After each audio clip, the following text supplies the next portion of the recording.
وإن أوهن البيوت لبيت العنكبوت لو كانوا يعلمون.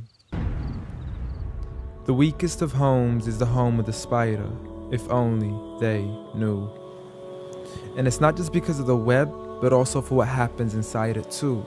The most fragile of homes, home to the most ferocious of family feuds, a husband and wife relationship that is solely based on being used for consummation. See, as soon as they finish mating, the wife would then consume the body of her own husband. It's disgusting, and so can the children be too. See, as soon as they mature, they would chew upon their own mother as a source of food. It's sinister, it's crude. I don't want to imagine it, but it's true. And such the examples that are used, not because God can be cruel, but for God to prove that the weakest of homes are those in which the inhabitants are abused. See, marriages are meant to bring happiness, and the home is a refuge of tranquility and comfort to all those who walk through. And if you ever do happen to fall into disputes, you must learn to understand that the marriage isn't always about you. Rather, it's learning to live together as one, although we are still living together as two. In a home where everybody knows that they belong, with love, kindness, and mercy, so we could all just get along, and there's no need for fighting every time something small goes wrong. Because you can't build a home upon violence and then expect it to stand strong. I mean, what kind of man would harm his wife in the darkness of the night, leaving her to bleed as he scars her for life, having to cover up her bruises as she tries to hide them from sight? See, he's so focused on her responsibilities, but fails to realize that he also owes her rights. See, as a husband, you're meant to provide, protect, respect, guide, and guard her.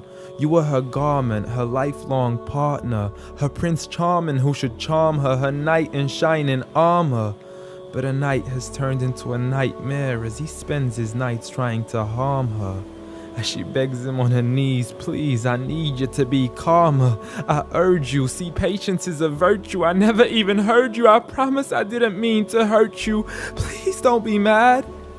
And please don't let the kids see, cause it's not right for a dad. It's sickening, it's sad that such scenes are happening in reality within the homes of so many broken families. It's a calamity that we forgot what the meaning of marriage is. Did you forget that the best of you in character is he who is best to his wife? The best of advice from the one who never harmed a servant, child, or wife in his whole entire life. Muhammad sallallahu alayhi wasallam. He was the best of examples in how to treat a woman right. See, if his wife had cooked something he had liked, he would eat it, and if he didn't, he would leave it without expressing an ounce of dislike. He would even refuse an invitation to food until his wife had also received an invite, and he would help around the house too, just to make her workload light. He was the pinnacle of being polite. And he taught us that the strongest of men is not he who knows how to fight, but rather he who restrains his anger right at the moment of strife. So have patience, brother. I mean, you wouldn't allow it for your own mother, daughter, or sister.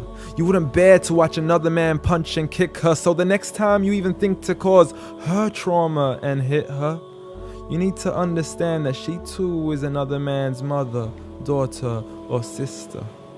So dear sister, no human being deserves to live a life of violence alone. So if he doesn't treat you with kindness, don't live in silence trying to fight this on your own.